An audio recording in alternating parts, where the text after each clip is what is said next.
Welcome to the Friday's edition of John McEntyre Show Live, Prime Time. I'm John McEntyre, and with me I have Andrea. This is Medicare Friday, right? Yes. That's where we always talk about Medicare. We're getting ready for the annual enrollment period, um, which starts in less than 2 weeks away. That will be for people in Medicare Advantage plans or in original Medicare wants to go to the Medicare Advantage.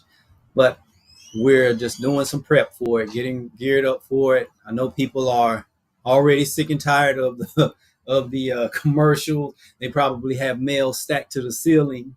Different companies, that's wanting to get their business. So, we're just basically going to cover some uh, rules, some do's, what you can do and what you can't do for the Medicare enrollment for the annual enrollment period. Right. Make sure and make that, because there are several different enrollment periods for Medicare. Yes. So we'll make sure and specify that. Don't want any trouble out there. But before we get into it, the routine. We do some wallet wins, and I just want to keep the ball rolling with, with so much that's going on with the aftermath of Helene. We're actually receiving more and more FEMA applications are being approved. We're hearing so many good stories, from across the United States, really from around the world, that showing their love and support, because Helene claimed a little bit over 600 lives, and 106 were in North Carolina. So as you could tell, and it affected 5 states. So had some serious damage to go through, and loss of lives and unclaimed. There's still quite a few unclaimed people. So I just want to make sure, as we watch each show, and we're just showing our support. Our little corner of the world, we're showing our support. Absolutely. And what I've been pleased is a lot of people have said, what is the state, what is the government doing? And the fact that FEMA has been showing presence in a lot of these really devastated areas, there's a lot of territory to cover. So just knowing they're taking directions from the governors of each state, and where they ask for support and deployment, that is where those resources are being sent.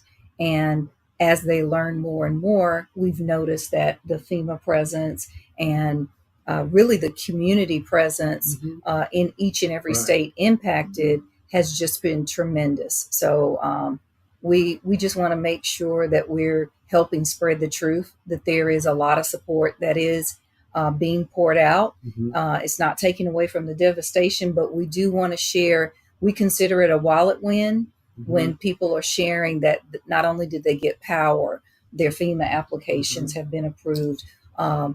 People have shared that part of their wallet win was that I'm excited that I was able to contribute to sending supplies to a lot of those who are impacted. So. Oh yes, most definitely. So yeah, so we wanted to make sure to celebrate everything positive about the the aftermath of Helene, that they are in our thoughts and prayers here on the show. So let's get into it. We shared that one wallet win. So many people are doing the positive things. With this being the Medicare Friday. I actually had someone let us know that I read my annual notice of change. Good. Yes. And I will have some increases with my plan. So I'll be looking at another plan. There you go. Well, excellent. Stay tuned, because we've got some tips as it relates to if you're going to be making changes. Yep. So, and before we actually get into the rules, one big announcement that affected quite a few people is that the company WellCare, they will not be working with brokers. And so that means that to work with them, to get a plan from them, to enroll in anything as far as WellCare is concerned, you would have to go direct to the company. So, but if the company is doing well, is doing good by you, and you're getting your needs met there, then by all means, that's what it's all about. Absolutely. Yes, No one's saying don't work with the company. Just be prepared that if you're wanting help from an independent insurance agent or broker, insurance, someone who maybe helps you sign up, mm-hmm. they can't help you the way that they did in the past. You have to go direct to WellCare. Right, that's right. And so you will probably have to deal with the phone call and the long wait times and things like that. The prompts, zero does not always prompts, work. Right, exactly. So please press 1 if you want to do this. Please press 2 if you want to do that. So you will have to be prepared to deal with those types of things. Where what most people like dealing with us brokers is that if we help you enroll into a plan, that makes us broker of record, agent of record, which means if you had some issue, you could call us and we will be able to assist you with it. Mm-hmm. Whereas if you are go directly to the company and you're not satisfied, as much as we would like to help, our hands would be tied. We wouldn't be able to do anything because we're not agent of record. So right. We would not be able to assist with anything. We could just answer, very general questions. Absolutely. Basically saying, you need to call this number that's on your package, and that's basically all that can be done. Yes. So it's WellCare is the first one I've heard of. I don't know if there's any others. I know that there are some companies that don't work with brokers, that much smaller companies. Mm-hmm. They don't do a lot of business. They end up being bought out by the big companies, the Aetnas and the Humanas, mm-hmm. because of their customer service or lack of customer service. Yes, maybe they have a particular town or zip code or area that they are very specialized in, and so they may be bought or acquired by a larger company that wants to get into that particular market. Yep. So that's some big news. And my dad, he was in it last year. He was actually with WellCare last year, but some of his needs changed a little bit, and the actual Humana plan was more beneficial for his situation, and so that's good. And I saw that today. I was like, oh, that's good that we moved him out, because then we've been able to be involved. Yes. With like you made calls for him to take care of things with Humana, mm-hmm. and that's because we're family, all of this good stuff. So there we are. That was just something that you need to know, and that's why it's good to read your notice of change. Yes, absolutely. And one thing about the notice of change, mm-hmm. if you haven't received yours already, look at the phone number on the back of your insurance card for your Medicare Advantage plan. Mm-hmm. Call the company and tell them, I have not received my annual notice of change about what's going on in 2025. Mm-hmm. And you can tell them, they'll mail it to you. They can email it. They can tell you where the information is, mm-hmm. on their website. But do that now so you have enough time for it to arrive and you can read it. That's right. Before October 15th. Yep. So we're going to talk about it until it's time. Well, we only have one more Friday before then. We may do some more shows leading up to it, just that last week, because that's the 15th is on a Wednesday, I think. Yes. So we'll probably do Monday, Tuesday, also shows dedicated to Medicare, just to keep it focused, because it's that important. Absolutely. So, all right, so let's get into these particular rules. Number one, AEP, it is the most flexible of the Medicare enrollment periods. Yes. It comes around annually. It's very flexible in the time that what you can do. But then it's October the 15th, December the 7th. And that's the enrollment period. And so we're going to cover some things that you can and can't do. Well, there's only really one that you can't do. The others you can do. And number one being, you can switch from original Medicare to a Medicare Advantage plan. Yes. So if you have Medicare Part A and Part B, mm-hmm. Which is original Medicare, and mm-hmm. you want to switch to Medicare Advantage plan because maybe there's some some features and benefits that you're interested in that would be a better fit for you and your overall health for the upcoming year, that's a reason why you might want to change. Yep, exactly. That's the main thing. Those benefits of vision, dental, hearing plans, the silver sneakers, the fitness benefits, those types of things will make people, that will compel people to maybe want to enroll into one. And this is the time you could actually do it. Number two, you could go the other way. You could switch from Medicare Advantage back to original Medicare. Sometimes original Medicare, it offers the flexibility and value. Looking for health coverage. For instance, if you're traveling extensively around the country for a few months, or for instance, you spend winters in warmer climates. You don't spend it in clients, spend it with clients. The service restriction in the Medicare Advantage plans might not work for you. So some people, they will switch to original Medicare. They plan it year to year. Absolutely. And they say, okay, well, this year, I'm going to be, in Florida for 6 months or something like that, or however long. Arizona. Yeah, I will be traveling. I'm going to a warmer climate or something like that. So, and when you're traveling, Medicare is going to handle, emergency anyway. They're going to handle that. Medicare, just regular Medicare will handle that. And so the plan may or may not be beneficial. So some people just choose to do that. Absolutely. So that's when you can make that switch over from Medicare Advantage to original Medicare. Number three, you can switch from one Medicare Advantage plan to another. So that's usually what people use it for. Exactly. So we've been talking about the annual notice of change. So I've spoke to several people over the last month and a half, and many of them, they were waiting for that annual notice of change. They've received it. They see that there's going to be some small changes within their premium, which is not a surprise. Right. Most things go up just a little bit, from year to year as we expect.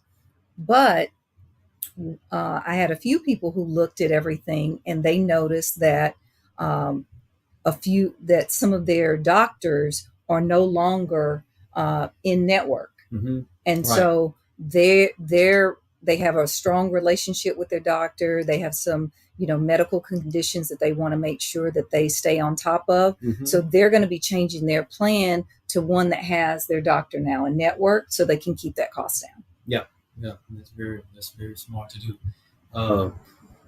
They may see it's a lot of different benefits from one plan to another. So we have to. That's why that annual notice of change is so important. You'll be prepared for it, and if not, even if you did not see it, you talk to someone like us. Talk to us, walk you through the plan, look at the plan you already have, and see if there's plan out there that would be more beneficial for you. Absolutely. Absolutely. Sometimes things happen, get busy. Like, for instance, with Hurricane Helene coming through the area, a lot of this area is heavily populated by the seniors boomer market, and so we're waiting to see how that's going to go. Yes. I'm thinking back when I was first getting involved into Medicare, my first AEP, it was actually a hurricane. Hurricane coming through the area, through the Carolinas, up the coast, and it was election year. So you had two things going on at the same time, and the hurricane was early enough to where it really didn't affect people, but the people that were affected, there were some flexibility given. If you were affected, you're not able, if this happened, this, that, and the other, you will be given a grace period. And you have to have been, they specifically named the zip codes and things like that. And that's like a special election. Yeah, they gave them a SEP, a special election period. And that happens every now and then, special election periods, those happen around year round for particular groups of people. For instance, this type of thing happens and a person has to relocate. They get a special election. They lose their house. Yes. Special election. It all depends on what's going on. Lose a job, lose benefits, things like that. Special enrollment. I said it. No, it's okay. Election. Uh-huh. We were talking about this being a political election, Mm-hmm. and I apologize. I gave you a new word. Oh, okay. My bad. Special enrollment period. Yeah. It means essentially it means that you have a special reason that gives you more time to take care of this. So for those who have been impacted, you're seeing this, whether it's with your banks and other companies. They're asking, have you been impacted by any of natural disasters, Hurricane Helene? Because they want to make sure that they're providing you the assistance and grace that you may need. Yep. So number 4, you can enroll doing this AEP. You can enroll in a Part D drug prescription plan. That's really, really important, because just like plans may make changes within what they're offering, benefits, or maybe amount adjustments in their premium, Mm-hmm. drug plans, they may make changes as well. Maybe what used to be a generic or what used to be an acceptable drug is no longer on that accepted formulary list. Right. And so you really have to pay attention to it this year, because they're going away from the donut hole, the catastrophic period, all of that stuff on your drug plan. It's just going to be a flat cap rate of $2,000. Yes, that's spending. And so, rate. So a lot of tiers are changing. That's one of the biggest focus of the industry as a whole. They know that a lot of changes. People are going to be looking at different plans. We're already seeing a lot of activity. Mm-hmm. A lot of people are surprised to some premiums on the drug plans. It's like people were paying, and I was like, wow, they was like $9 last year. They're they're saying, why didn't my drug plan is going from $9 to $45? That's a big increase. Yeah, that's a big increase, mm-hmm. But it's happening. And why is my prescription last year, it was a tier 5. Now it's a tier 4 or whatever, and the price is going up, and mm-hmm. and this one is being done away with. They're not covering it any longer. And so drug plan is real. All of it's important. Yes. Really pay attention to the drug plan, because that's usually what people are needing the biggest cost savings. Yes. Those prescription drugs, they can get very expensive. Like I say, with my father, he's receiving a big wallet win, because one of his medications, the doctor has taken him off of it. He no longer has to take it. That's a big wallet win. Right. That's a wallet win for him. He was like, every dollar counts now, and I'm like, yeah, I understand that. So, we looked at the drug plan, and I was like, okay, well, that's good. So you don't have to deal with that one any longer. It's a couple of dollars saved. Yeah. So taking care of your health can improve your wallet. Yep. For sure. Yep. That's a wallet win. Yeah. So you want to make sure you do that. And those that are pay attention, you're coming off of creditable drug coverage from an employer. Yes. Really want to pay attention to get into a drug plan so you can avoid any penalties, because you can end up paying penalties for those situations. So let's pay attention to that also. Absolutely. And that, which goes into the other number 5, you can switch from one Part D plan to another. Yes. And we named all those places. So one other thing to also think about too is we talked about being able to go from one Medicare Advantage plan to another Medicare Advantage plan. And we're now talking about the Part D. You can switch from one Part D to another. Well, there's some plans, you could have a Medicare Advantage plan that has the prescription mm-hmm. drug plan combined. Right. And if you look at it, it seems like it could be a win-win, but don't get careless in the convenience of it being packaged. Make sure that you really look through it to see, is it giving you the best benefit? Because sometimes it can be more beneficial to have them separate. Mm-hmm. Especially when you switch with plans, if the plan has a prescription drug plan, that can't pull it from the plan, it comes packaged. Yes, so they have to go to another Medicare Advantage plan without a drug plan. Yes. And then you have to get a separate Part D. Yeah. Absolutely. So some people, if those types of plans are few and far between, and so they end up going back to original Medicare sometimes.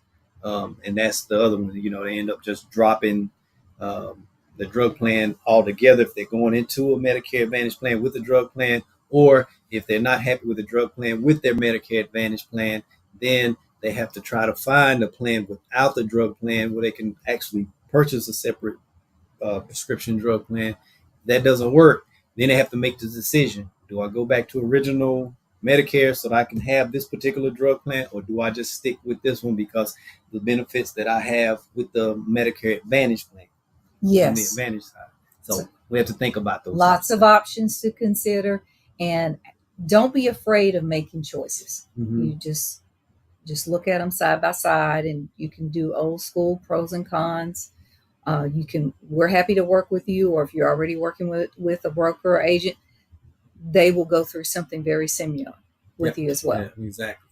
So those are what you can do. There's only one big thing that you can't do. Most people they ask the question, well, is this the time I could get off Medicare Advantage and go to a Medigap plan? Because that means it's also a Medigap open enrollment period. No, that's a one-time window. When you first come into Medicare, anyone can purchase a Medigap plan without any underwriting. No medical questions, anything. That's that one Medigap enrollment period. Anything other than that, you have, and that's when that period starts the month you become enrolled in Part B and lasts for a total of 6 months. Yes. So you have to be enrolled in Part B. Because you get the Part A, now you have to enroll in Part B to get the Medigap plan. That lasts for a total of 6 months. That window, and outside of that, it closes. Yes. And once it's closed, now you have to go through underwriting. Yes. And you have to answer this long list of questions depending on what state you're in. There's a couple of states that are a little bit flexible up north, but it's only a few. Yes. It's only a few. If I'm not mistaken, it's either 4 or 5 states. Yes, something like that in the Northeast there, and one in the North Midwest. So that's as far as the Medigap goes. If you do not drop your Advantage plan thinking that you can automatically go into a Medigap plan, supplement plan also. Those Medigap and supplement are the same thing. Yes. You hear those two. You leave your Medicare Advantage plan and then don't qualify. Depending on the time frame, you may be able to get your plan back if you do it before December the 7th. If you get past that and you've canceled, you're pretty much in original Medicare until the next AEP. Yes, I've had one client that the way that they did it was a strategy, and their strategy was they went through the Medigap or Medicare supplement underwriting. They went through the application. They knew that they were going to have to go through all the questions, and they were fortunate. They planned early with a strategy, and they got the decision before their open enrollment period ended. Right. And so then they were able to see, okay, is it worth the change? But they had to go through the underwriting. Right, that's right. So there you go. That's pretty much what you can and can't do during AEP. We're going to talk more up until AEP gets started, and we will be talking about it during AEP because the questions are only going to get heavier and heavier. So we're just getting everything ready. Make sure, just to let people know you don't have to worry about the TV commercials or anything like that, because most of those that you're seeing, they're for one company, where we have access to more than one company. The major companies, all of the major companies, we have access to them. And as a team, yes, and team members around the United States that will be able to help. So we will be able to help you with that. That leads us into the question of the evening. You want to ask it? So the question of the evening, or the question of the day, that question is, have you? Well, John, I want to make sure you have a chance to read it because Okay. I have a response. Okay. Have you received and read your plan's annual notice of change for 2025? I want everybody to be honest. Many people have received it, and it's likely with a stack of mail. So I challenge everybody this weekend, go through it and pull out your annual notice of change, and then just pull it out and start looking through it. Right. Remember, the cheat is the first page gives you a summary of telling you what's going to change. The rest of it will give you more detailed information about everything. But I gave you a cheat. Look at the summary page. That's going to help you see what changes, and then you'll know what sections to go to. Right. My dad, he called. He said, "Hey, my insurance company said they're going to call me Saturday, and I need for you to be on the call." I said, "Well, what did they say what it was going to be about?" No, they were just checking in. I was like, "That sounds like a customer service call." I said, because if anything was wrong, I would have received the call also. Okay, so I talked to him that Saturday. He said they was asking me about something. Did I receive something in the mail about some changes or whatever? I said, that's your annual notice of change. I said, so did you receive this big package in the mail from your insurance company? Oh yeah, I put the thing over there with the rest of my Medicare and U books. And so I was like, there we go. So we're all dealing with it. Mm-hmm. We're all dealing with it. And I told him, I said, open it. And he opened it and pulled. I said, pull out the cover sheet. He pulled out the cover letter rather. Mm-hmm. And he said there was only like one change, but it wouldn't affect him. He read it out. I was like, okay, so you're good. He was like, yeah, I'm good. I was like, oh, okay. He said, oh, I thought it was something. He said, oh, I didn't know that's what this was, this big book, big package. Like, yeah, that's exactly what it is. Many have not admitted, but it's likely if you don't think you've received it, if you double check like some of the stack of mail that you've received, you probably have it. Yep. So, all right. So that brings us to the end of this episode. And we'll be back next Friday with more Medicare information. And for those out there that received it, if it was helpful, share it, subscribe to the channel, like the channel, tell other people, send us your wallet wins, your questions, your comment. We welcome it all. If you need to talk to someone, have any questions, need to be answered personally, our information is on the screen there. And so you can give us a call. And we'll do our best to assist you with this important situation. So, on behalf of myself, Andrea, thank you for answering the questions with me, covering it, and sharing the stories. Pleasure, John. Yep. So, until Monday, I will see you Monday, same time, same channel. Good evening.